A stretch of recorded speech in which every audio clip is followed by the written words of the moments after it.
Cyumba cy'umunezero n'utarubizi mu Kinyarwanda. N'utarubizi mu Kinyarwanda. Amen.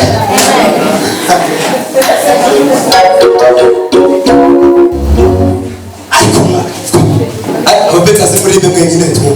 Ubu ndashinganye gendana ma. Ukigo banje urizwe n'uwa mupfiriye. Ubu ndashinganye gendana ma.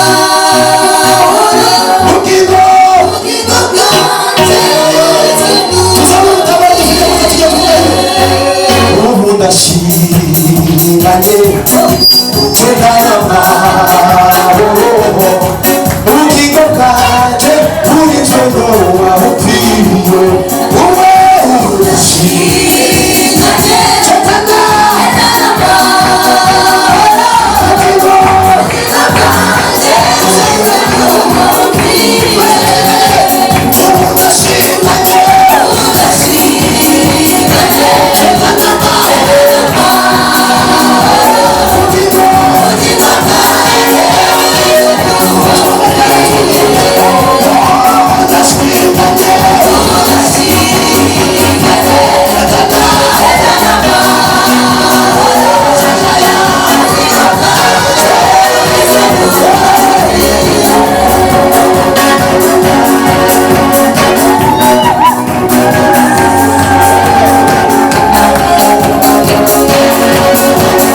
hanyuma nimba burinzwe n'uwabupfiriye tugiye komeza kubishora mu maraso y'umwana.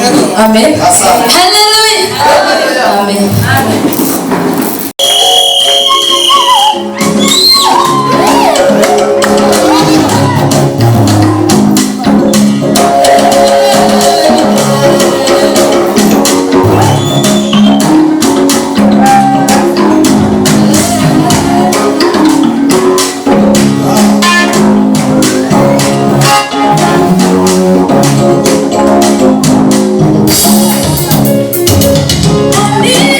Oh,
menshi cyane uzamufite amashyi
Haleluya.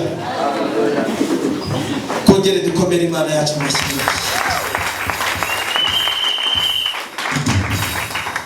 Ndashaka ko tuvuga ku ijambo ry'Imana. Dubatse mfite umudamu n'abana batatu. Mu mpera z'uyu mwaka Imana izatwongera ubundi. Imana ihagukira. Imana yagize neza. Amwe mperuka hano mfite Imana yarahinduye. Imana yaguye imbago. Imana yagize neza. Haleluya. Birashoboka ko mu minsi mperuka hano nshobora kuba ibihe bimwe naraburaga amafaranga yo kwishyura inzu, ariko byarahindutse. Ntabwo ngikodesha, nanjye nsigaye nitwa nyir'ibyo. Nanjye nsigaye nitwa nyir'ibyo. Alo. Bwira mugenzi wawe Imana ikuremeye gakondo mu izina rya Yesu. Mwirinde kwivumbura muri bibi.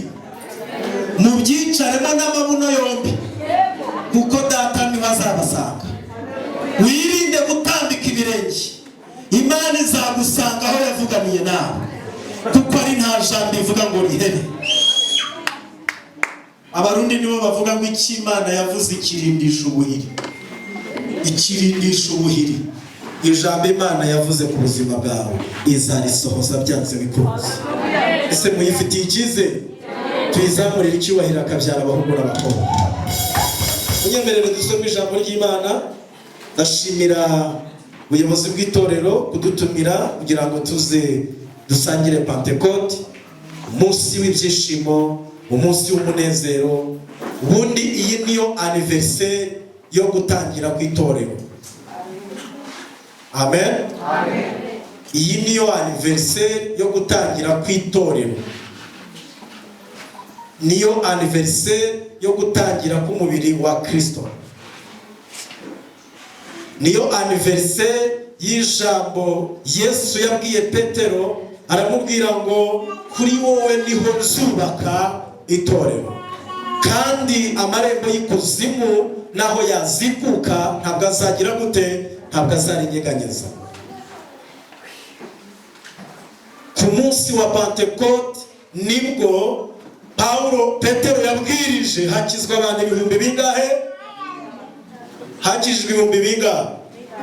Murasirimba gusa ntabwo mwiga ijambo ry'Imana se? Hakijijwe ibihumbi bingahe ku munsi wo gutangira kw'itorero kuri Pentecote? Ni 3,000? Ni 5? Tureba abemeza ko ari 3,000. Abemeza ko ari 3,000 bazamura ibiganza. Tureba abemeza ko ari 5,000.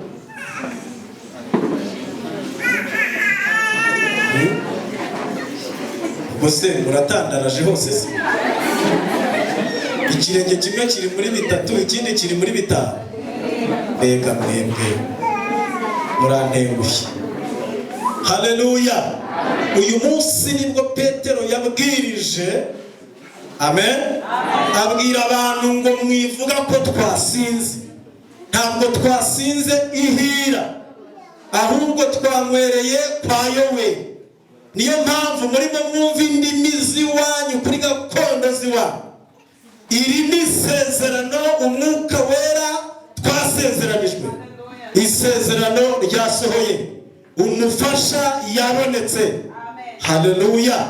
Uwo munsi abantu benshi bizera ijambo ry'Imana, barakizwa, bakira Umwami Yesu, itorero riratangira. Dukomere Imana amashyi. Reka dusome igitabo cy'umuhanuzi Yoweli, uze tuvuge ku munezero w'Umwuka Wera. Yoweli ibice 3, murongo wa mbere. Igitabo cy'umuhanuzi Yoweli ibice 3, umurongo wa mbere. Haravuze ngo hanyuma y'ibyo nzasuka umwuka wanjye ku bantu bose. Abahungu banyu n'abakobwa banyu bazahanura, abakambwe banyu bazarota, n'abasore banyu bazerekwa, ndetse n'abagaragu banjye n'abaja banjye zabasukira ku mwuka wanjye muri iyo minsi. Mwakire neza ijambo ry'Imana. Ndasubiramo, hanyuma y'ibyo nzasuka umwuka wanjye ku bantu bose. Abahungu banyu n'abakobwa banyu bazahanura, mwitegure guhanura, musirimbe munahanura. Abakambwe banyu bazarota, bakecuru muri hano n'abasaza mwitegure kurota. Hari inzozi nziza Imana izanye mu buzima bwanyu. N'abasore banyu bazerekwa. Mwabasore mwe, aho kugira ngo mwerekwe bariya bakobwa, mugende mwerekwe iby'Umwuka Wera, kuko Umwuka Wera atanga amakuru. Ndetse n'abagaragu banjye n'abaja banjye zabasukira ku mwuka wanjye muri iyo minsi. Amen. Funga Bibiliya yawe hanyuma tuganire ku munezero w'Umwuka Wera.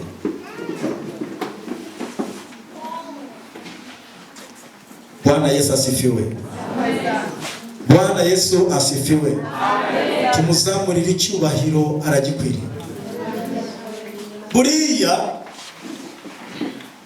birashoboka ko abantu bona basirimba cyane kurusha abandi mu rusengero baba baturusha n'ibibazo. Halo, umuntu ashobora kuza hano agasirimba, yego pe, ariko mwakwicara mukaganira ugasanga arakurusha ibibazo.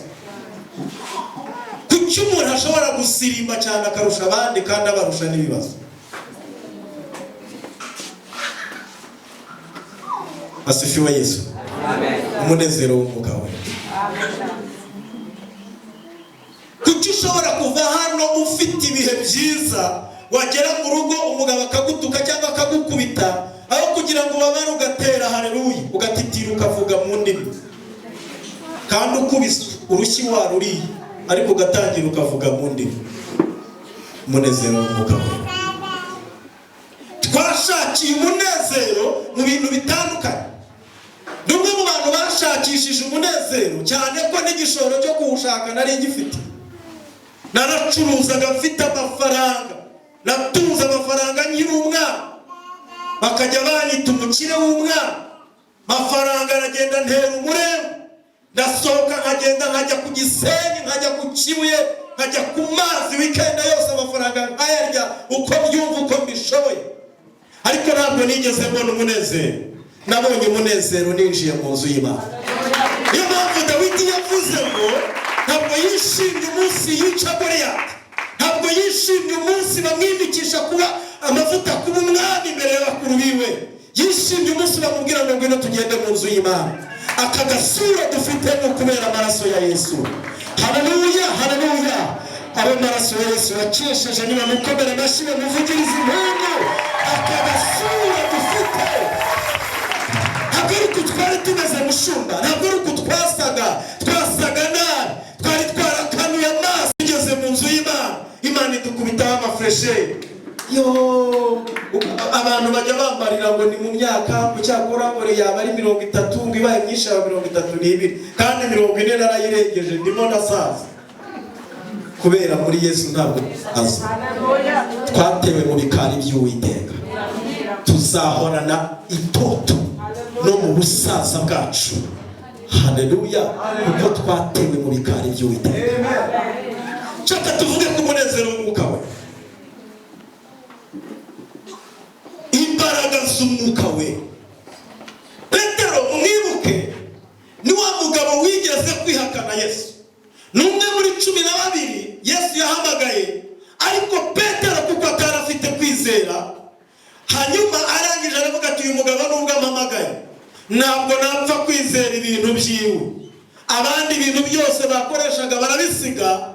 Arangije afata inkota agira gute, arayitsimba, arayihisha. Umva intege.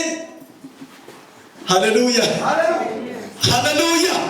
Inkota arayitsimba. Mwibuke hamwe baje gufata Yesu, yasigiriye umugabo mukatu gutwi kuratakara. Yesu aramubwira ati Petero, wirwanira mu mubiri, subiza inkota mu rwubati, kuko wicisha inkota nawe azicishwa iyindi. Yesu afata agapiyese gatakaye agasubizaho, karongera karaterana, ariko Petero inkota arayigumana. Asifiwe Yesu. Amina. Uyu Petero ni wa wundi wabwiye Yesu, aramubwira ngo niba ari wowe tegeka nanjye nze ngendere hejuru y'amazi gusa. Yesu aramubwira ati ibyo biroroshye, tera intambwe. Petero atambutse akanagiye ku mazi, yumva amazi yabaye kaburimbo, atangiye kwireba, akura amaso kuri Yesu, atangira kwireba, aravuga ati buse ni jyewe ugenze hejuru y'amazi. Afatwa n'ikintu cyitwa ubwibone. Yesu aravuga ati reka mbereke rero ubwo ufashwe n'ubwibone ukanguraho amaso. Petero atangira gutebera, amazi arongera ahinduka amazi, atangira gutebera, ageze hagati atangira gusakuza, hasigaye amatwi. Yesu araza kurura ugutwi ati ntuzongere kunkuraho amaso, nunkuraho amaso uzatebera. Asifiwe Yesu. Tuzamure icyubahiro Yesu n'umwami w'abantu.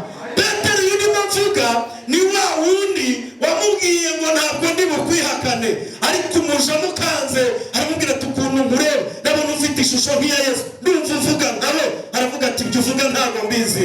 Aramwihakana, amwihakana yabibwiwe. Akimara kumwihakana izakira bika. Yesu yibuka ko Yesu yari yamubwiye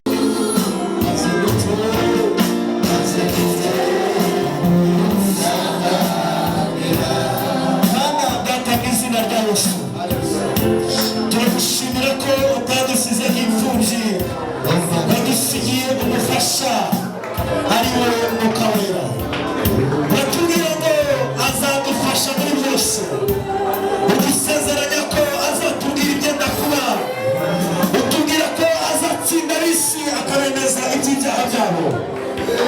uwo ni we uturondora, utwibutsa ko turi abanyantege nke. niba dusenze amasengesho arasobanutse, afite ukuntu ayasobanura akayajyana imbere ya data, kuko atubwira ibintu bitavugwa. avuga ngo abana data turagushimiye none ibiterane bitwuzuza imbaraga z'umwuka we, abakobwa buzuza imbaraga z'umwuka we mu izina rya Yesu. aba basore buzuza imbaraga z'umwuka we, ababyeyi buzuza imbaraga z'umwuka we, abashumba buzuza imbaraga z'umwuka we, abaririmbyi buzuza umwuka we, abacuranzi etaya biri vore silva buzuza imbaraga z'umwuka we, abashyitsi buzuza imbaraga z'umwuka we. izina ryawe rihabwa icyubahiro. umwuka wera akorera umwuka wera atanga amakuru, izina ryawe rigashima, izina ryawe rigahabwa icyubahiro. turakubita hasi dushyira hejuru kurwanya icyubahiro cy'umwami. twese tubikore uryuzuza umwuka wera mu izina rya Yesu. kubita hasi imbaraga z'akagambane gacira na Yesu.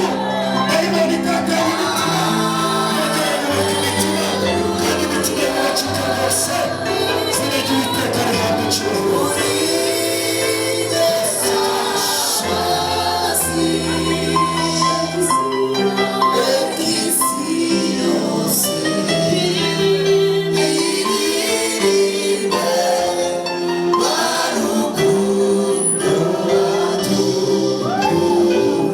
tuzamura ibiganza byacu duhereza Imana icyubahiro.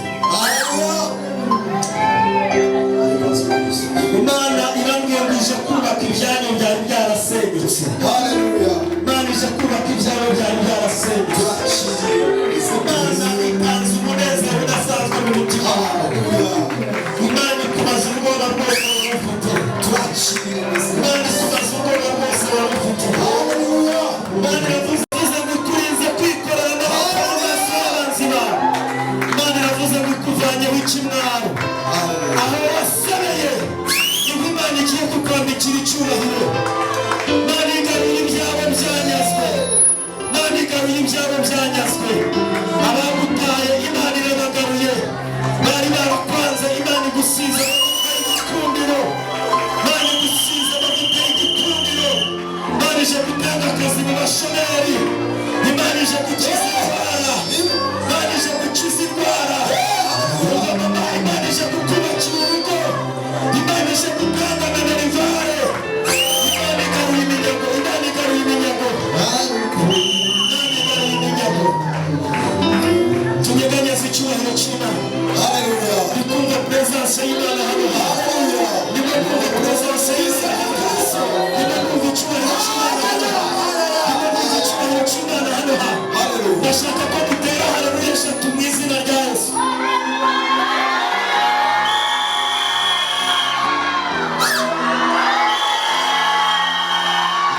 kabiri gatatu. rimwe kabiri gatatu.